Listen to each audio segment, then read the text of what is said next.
Hey everyone, welcome to the show. And in today's episode, I'm going to cover 10 things you can do to keep your focus during a match. Now, all 10 of these things are things that I've used over the years on the doubles court to try to maintain my focus, as well as several things that I've learned from some of the top coaches across the US and across the world. Several of them are mental specific coaches, so kind of psychologists or sports psychologists, if you will, and also from interviewing some of the top doubles players in the world. I asked them, how do you keep your focus on the court? So I'm going to have 10 things for you. Some of them you'll probably like, some of them you may not, but I want to make sure that I get all these out there for you so you can try them and just see what works best for you, because everybody's different mentally. For some people, number 4 might work. For somebody else, number 8 might work, and so on. So we're going to go over all 10 of those. But first, if you're listening to this on the day it was released or on the day after, which is Wednesday, July 27th, tomorrow on July 28th, I'm going to be doing a doubles webinar with Craig O'Shaughnessy from Brain Game Tennis. And it's going to be a really fun 90-minute webinar with Q&A. So before you listen to the rest of this episode, I'd like you to pause it right here, cancel your private lesson for next week, and take 50 of those dollars, because I know your private lesson is more than that, and put it towards this webinar. I promise you that you will learn more on this webinar than you will in another private lesson. We're going to cover the most important area of the doubles court. We're going to cover why you should not follow the ball, when you should be using staggered formation with your partner, the correct places to stand, when is it okay to play 2-back versus move forward? Should we be serving and volleying versus serving and staying back? How should we be scouting doubles opponents, which I talked a little bit about last week. I'm going to dive into that into even more detail. What are the highest percentage volley targets? How can we force more faults and double faults from our opponent? And a lot more. So Craig and I are going to be covering a lot of information on the webinar. He speaks all over the world. This is a great opportunity to learn from one of the smartest strategy coaches on the planet. So I hope you can sign up and register for tomorrow. Go to thetennistribe.com/webinars to sign up. And so hopefully you can join that. And without further delay, let's dive into this episode. So like I said, today we're going to cover 10 things that you can use to keep your focus on the tennis court. So again, a lot of these things I use more often than others. Some of these might work for you, some of these may not. The point is to get them all out there so that you can kind of try these out and see what works best for you. When I think about focus and staying focused on the doubles court, the player I ultimately think about most is, and this is more of a singles player, obviously, is Rafael Nadal. When you watch pro tournaments, you'll always see, with almost every player, they'll have a few points where it just seems like they take the point off. Maybe they're up 40 love or down 40 love in a game, and they'll just go for some unnecessary winner and miss, or they just won't run after a ball. There's several players that come to mind that do this more often than others. I won't mention them by name, but Nadal doesn't seem to do it. He is able to play with the same effort and same intensity throughout the match. And while I don't expect you or myself to get to that level of concentration, we can still do things on the tennis court that improve our level of sustained concentration over the course of a match.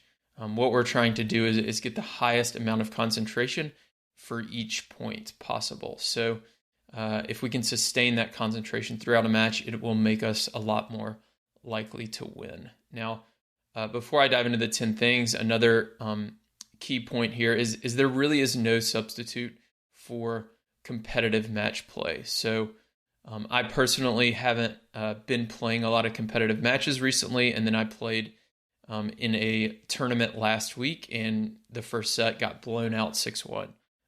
We just weren't, we didn't come out ready. We were supposed to have another match before that got defaulted, so it was our first match.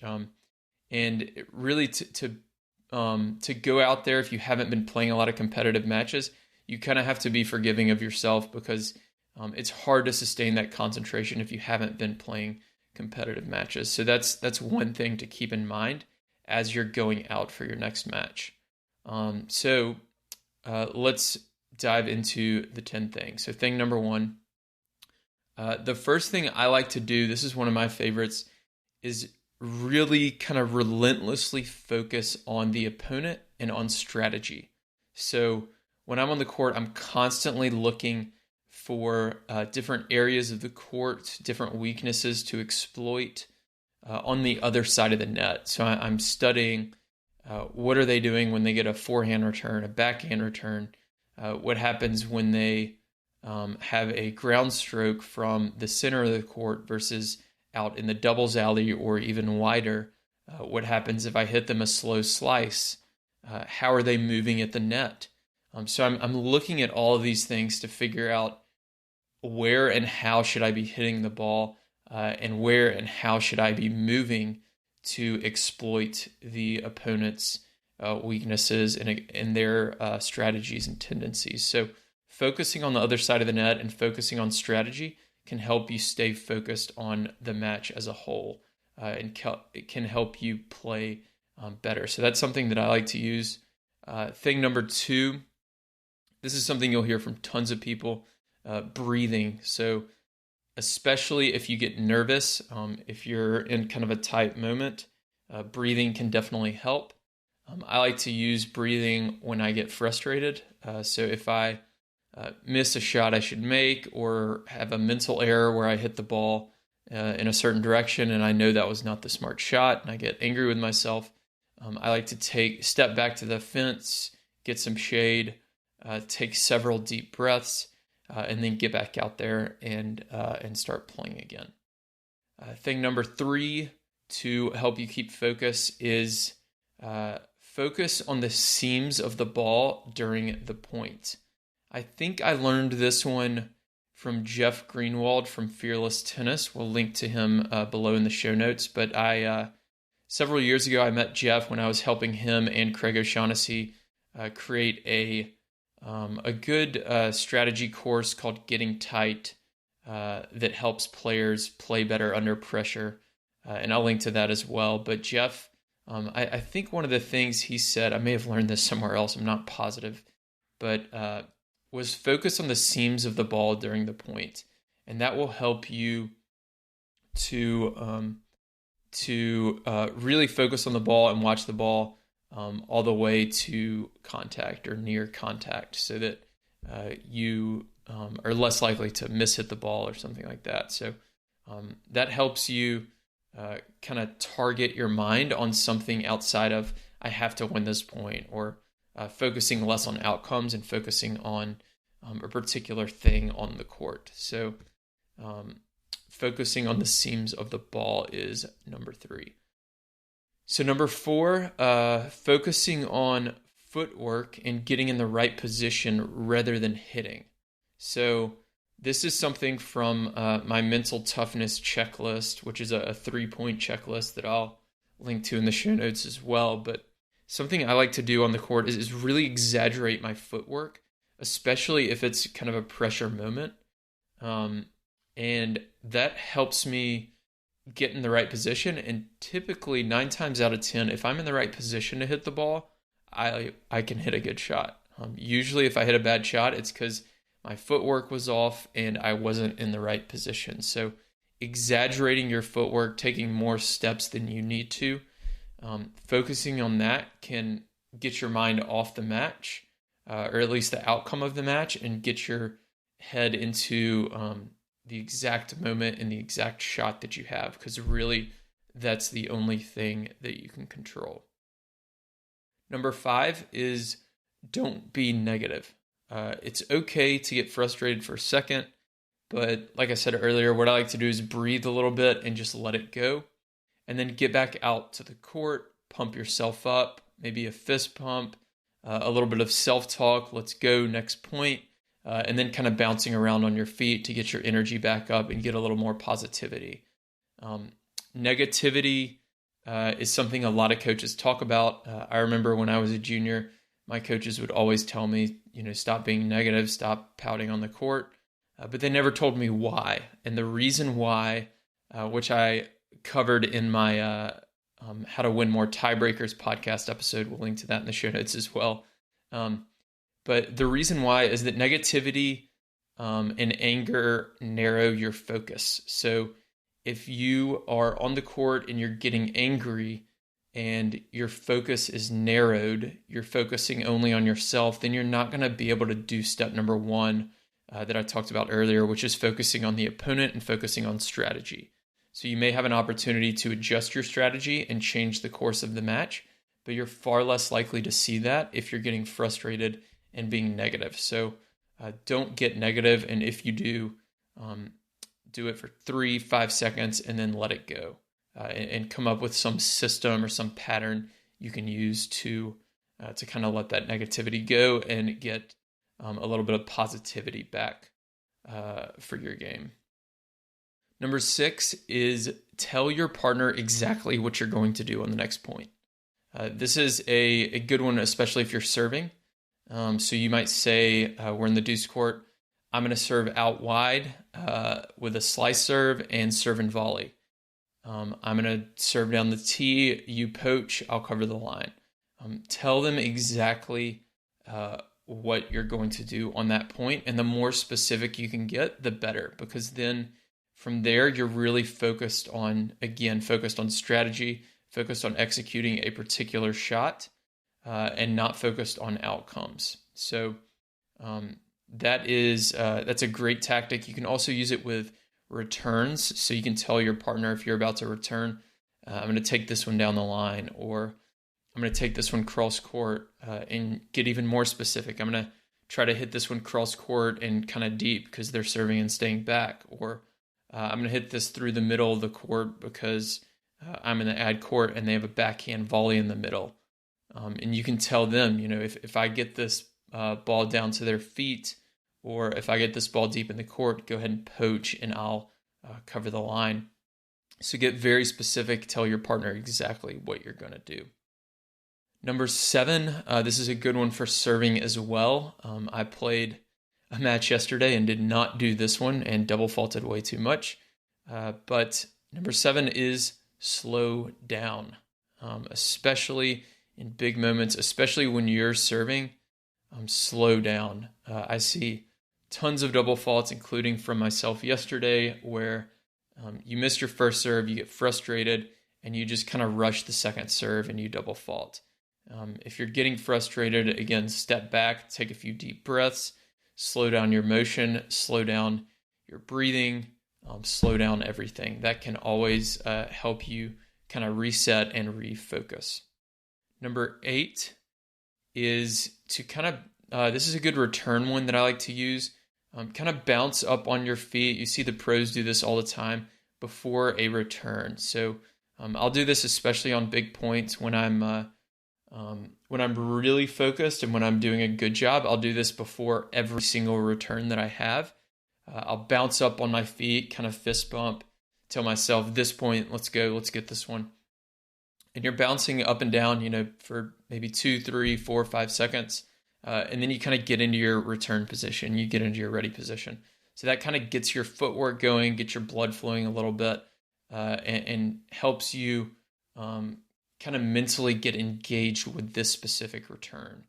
So another way to kind of really stay in the moment there. Number 9, and this is a good one that can go in combination with number 6. So number 6 was tell your partner exactly what you're going to do. Number 9 is to visualize it. So this is also from the mental toughness checklist that I mentioned. Steve Nash is one of the greatest free throw shooters of all time in basketball, and he would close his eyes and visualize every single free throw before he shot. And visualization is a great technique. A lot of sports psychologists teach it, and you can do that, especially when you're serving. You can the serve is the shot that we have total control over. So if you can visualize yourself hitting that slice serve or hitting that body serve or flat serve, whatever it is you just told your partner you're about to do, then that can help you stay in the moment, focus, and there's a lot of studies that prove it is more likely to help you actually execute the shot as well. So visualization is number 9. And number 10, this one is a little bit cheesy, but I think it's real. I think it works. Number 10 is to appreciate the moment, enjoy the opportunity, and be thankful. Anybody listening to this, I'm sure you're not getting paid to play tennis. This is something that I use almost every time I'm out there, at least at some point in the match. Just look around. I think another thing, this was from Jeff Greenwald, he said look around and look at like a tree next to the court, look at the sunshine, really just appreciate the opportunity that you are able to play tennis, enjoy the sport, have fun playing doubles with your friend, your colleague, or doubles partner, whoever it may be. You get to compete on in a league or a tournament or whatever it is. And just appreciate the moment because, not everybody gets to play tennis like you do. And if you can be thankful and have gratitude, then it can help you kind of release some of the tension, release some of the nerves, and enjoy being out there more, which at the end of the day, that's, we're not getting paid. So that's what we should really be doing. So that is it for this episode. I will link in the show notes again to the podcast episode on how to win more tiebreakers. I'll link to Jeff Greenwald. He has a website called fearlesstennis.com, and he has a couple of courses on there I believe that you might want to check out. I'm not getting paid to mention that. And then Craig O'Shaughnessy and him put together that Getting Tight course, and I'll also link to my mental toughness checklist. So again, if you're listening to this on Wednesday, the 27th, tomorrow, the 28th at 1 p.m. Central Time, I have a doubles webinar with Craig O'Shaughnessy. I hope that you'll be able to register and join and watch it. We will be recording it as well, so be sure to sign up. If you have any questions, you can always reach out to me, will@thetennistribe.com, and I will talk to you next week. If you want to become a smarter doubles player and start winning more matches, then join the Tennis Tribe Doubles Strategy newsletter. Every single Thursday, I'll send you a new doubles tip or tactic that you can use in your very next match. And when you join, you're going to get a free guide on how to play with more confidence and start dominating at the net in doubles. My name's Will. I'm the founder of the Tennis Tribe, and over the last 5 years, I've worked with players at every level of the game, from USTA 3.0 players all the way to Division I college programs, as well as some of the top 10 doubles players in the world. And on Thursdays, with this strategy newsletter, I share that knowledge and advice that I've gained over the years with you. So to sign up, you can go to thetennistribe.com. And again, you'll get that free net play guide when you join.